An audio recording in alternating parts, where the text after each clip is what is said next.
শুক্রবার ১৪ই ফেব্রুয়ারি দিবাগত রাতে সারা দেশে যথাযোগ্য ধর্মীয় মর্যাদায় পালিত হবে পবিত্র শবে বরাত।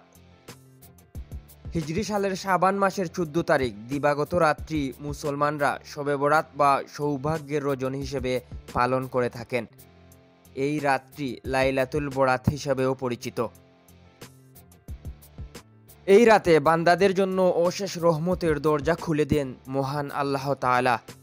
মহিমান্বিত এই রাতে ধর্মপ্রাণ মুসলমানরা পরম করুণাময় মহান আল্লাহর অনুগ্রহ লাভের আশায় নফল নামাজ, পবিত্র কুরআন তিলাওয়াত ও জিকিরে মগ্ন থাকেন। অতীতের পাপ ও অন্যায়ের জন্য ক্ষমা প্রার্থনা এবং ভবিষ্যৎ জীবনের কল্যাণ কামনা করে মুনাজাত করেন। পবিত্র শবে বরাত মুসলমানদের কাছে পবিত্র রমজানের আগমনী বার্তাও নিয়ে আসে। তাই শবে বরাত থেকেই কার্যত রমজানের প্রস্তুতি শুরু হয়ে যায়।